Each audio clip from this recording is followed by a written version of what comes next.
Today I am recording this. It is Sunday the 5th of May and it is the end of Golden Week in Japan, which means it is Children's Day. Yay! So since it is Children's Day, I am watching all of my favourite children's films. I am watching Thunderbirds, How to Train Your Dragon, I'm doing this awkwardly, and Road to El Dorado, which is the one I have on now. Just show you. Yeah, it's a good film. You fight like my sister. I fought your sister. That's a compliment. Here's the plan. In the dead of night, you and I grab some visions, hijack one of those longboats. Then we row back to Spain like there's no mañana. Back to Spain. Yep. In a rowboat. You got it. Great. Sensational. And that's your plan, is it? That's pretty much it. Well, I like it. So, how do we get on deck?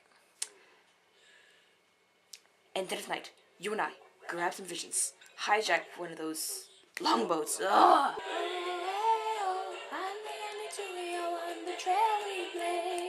The trail we blaze is road uncharted through terra incognita to a golden shrine.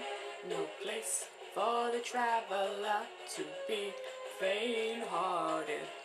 We are part of a sumptuous, grand design, changing legend into fact. We shall ride into history, turning myth into truth. We shall surely gaze on the sweet unfolding of an antique mystery. All will be revealed.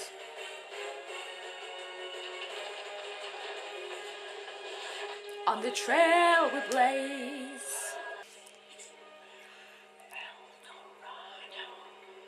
So since I have you here, I figured I may as well do my April favourites video now because I'm lazy and can't be bothered making 2 videos, so yeah. My anime for the month of Avril was Shinsekai Yori, or From the New World. It is an amazing anime. I'm a little bit in love with it. It's just generally awesome. Shinsekai Yori tells the story of a group of school children in Japan. It's set, I think, don't quote me on this, I think it's 1,000 years in the future. But unlike normal futuristic things, when things are all technology and robots and people flying with jetpacks, because of big civil wars, Japan's gone back to the way it was like in the olden days when it was all little villages and rice paddy fields all over the place and stuff. There's hardly any electricity, it's only used when it's really needed. So it's an interesting concept because it looks like Japan from years and years and years ago, but it's meant to be set 1,000 years in the future, so that's quite cool.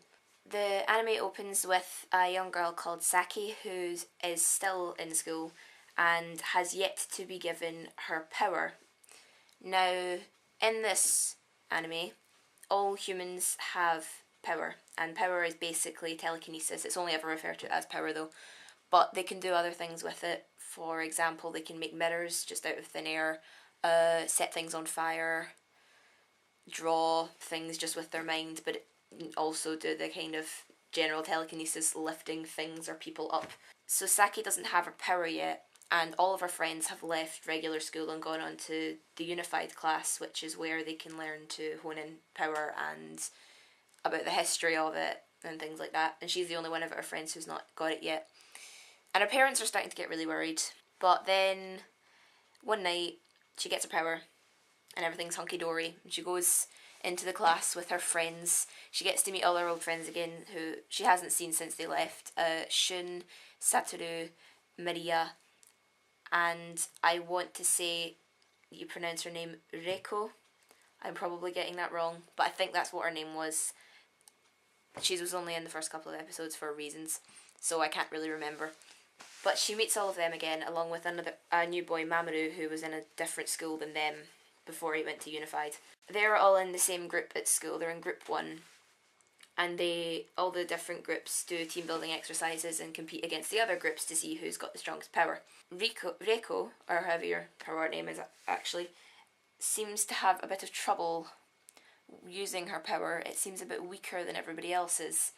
And as such, during one of the team challenges against the other groups, it's her fault that group 1 loses.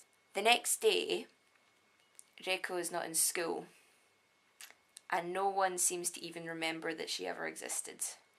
And that is where the drama starts. It's a brilliant anime. It does get pretty dark at parts and quite creepy, and I would say quite gory sometimes, which surprises me that I liked it, but I absolutely loved it. If you're the kind of person who just watches animes like Lucky Star or Hitalia and doesn't really like anything serious or kind of spooky, then I wouldn't watch it, but it is fantastic. The voice actors are brilliant. The music in it is amazing, in my opinion. The art style is really good. The characters are fantastic. I can't really praise this anime enough. It's brilliant. The entire series, the entire 25 episode series, is on Crunchyroll. I'll put a link to it down in the doobly-doo. So definitely check that out. It is pretty awesome. My manga of the month of April is Pandora Hearts Volume 7, which is the one I got when I was up in Glasgow with Rachel, Hannah and Steph.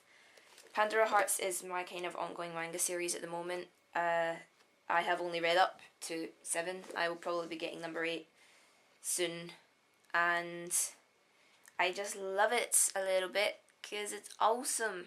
Pandora Hearts has also been made into an anime. I'm not actually sure which came first. I think the manga came first, but it's been made into an anime by Square Enix, which is the company who does the video games Kingdom Hearts, Final Fantasy, Tomb Raider, blah blah blah blah blah.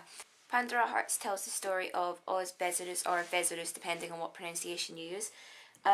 He is of noble birth. He's pretty well off. He has a younger sister, Ada, and a kind of servant boy person, Gilbert, who is also his best friend, calls him Gil. It is his coming of age ceremony in the start of the first volume of the manga, which I think is when he's 13. They're in this big, fancy, posh mansion, and everything seems to be going okay. And one part of the coming of age ceremony is that he has to kind of kneel underneath this massive big clock and like vow he'll be loyal to the family and carry on the name and, you know, stuff. And this clock has not chimed for years and years and years and years and years. And then suddenly when he says his vow, it starts to chime. No one saw that coming, did they? Then these weird guys in big robes come out and basically tell us that he's going to be sent to the abyss for existing, which is a bit mean. The abyss is described earlier on in the first volume by Gilbert, trying to kind of scare Ada, I suppose, as a big prison almost for like the world's really, really, really bad guys. But it's more legend. Oz doesn't believe that it's real. So when he gets sent down there, he's kind of bricking it. While he's down there, he meets a girl called Alice. Now, Alice is a chain, and chains are creatures which have been locked in the abyss and are not allowed out unless they find a contractor, which is someone to basically keep their power and help them get out of the abyss, and in turn they also get out of the abyss. Oz makes a contract with Alice, they get out of the abyss, and everything seems okay until Oz passes out, and then when he wakes up, there's someone standing over him who looks surprisingly like Gilbert, except like 10 years older. Thus begins Oz's kind of crazy journey into trying to help Alice and trying to figure out what the heck went on while he was in the abyss. It's a brilliant manga, it's a brilliant anime as well, and I would definitely recommend going to get it. My book for April is Beautiful Creatures by Cami Garcia and Margaret Stoll. Possibly said them wrong, very sorry if I have. This is my book of the month because it is the only book that I read last month, and as you can see from the rather adorable bookmark, I'm still only about halfway through. My excuse is that I had a lot of tests and stuff at school and didn't have time to read much. My favourite film of April is, kind of unsurprisingly, Rise of the Guardians, for obvious reasons, obvious fanfiction related reasons. I actually hugged this when I got it. I'm that weird and sad, and I may have done that a couple of times just because Jack. So yeah, I have no shame. This is a brilliant film. I can't say anything else really. It is fantastic. Please watch it if you've not. Please, please, please, please, please, please. It's so good. And I know that at least 2 people watching this video will agree with me. So yes, please watch it if you've not seen it yet. It is fantastic. My favourite singer, music, person-y thing of April, even not this month, is Ellie Goulding. I think I've developed a bit of a girl crush on her. I love her to bits. I think she's an amazing singer. Also, my favourite song of April is Home by Ellie Goulding, which is probably playing in the background right now if I remember to edit it in properly.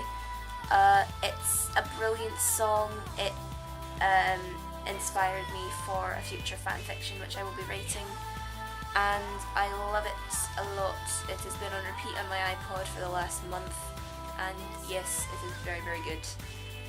Ellie Goulding is just amazing in general. I love Ellie a lot, so if you've not listened to her stuff, then listen to her stuff because it's good. And finally, my favourite YouTube video of last month was Elders React to Vocaloid by the Fine Bros, because it was just so dang funny.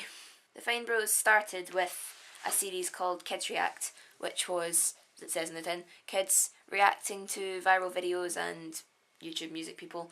They did a Kids React to Vocaloid, which was also very funny.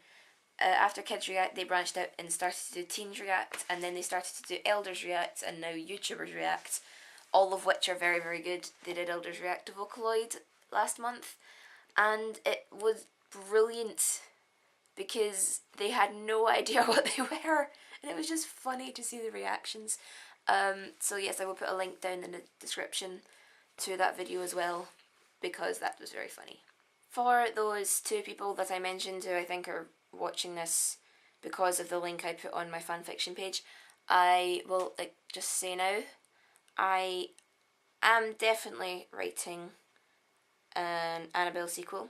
It will probably not be started until next month because of school stuff and because I've got 2 other stories currently going which I kind of need to try and make progress on, but there is definitely going to be a sequel. It will definitely be starting in June. Just thought I would let you know that. Also, while I have you here, Iron Man 3. It's good. It's real good. Definitely go and see it if you've not seen it yet and you're a fan of Marvel stuff. Yeah, I wouldn't say it's as good as the first film. I would say it's better than the second film. It's just really, really good. And may I say, Sir Ben Kingsley as the Mandarin. Yep, it's good. I'm not going to say anything more than that because spoilers. I will say that if you're a fan of the comics, this is based on something that my friend who is a fan of the comics said. You might be a little bit annoyed at the Mandarin part. But yeah, it's really, really good. Also stay until after the credits if you can, because there is, I'm pretty sure, tradition with any Marvel Avengers film, there is a bit after the credits. There's a little, like, I don't know, 40-second long clip or something, but it is quite funny, so definitely stay to watch that. And if you've not gone to see the film yet, then go and see it, because it's really, really good.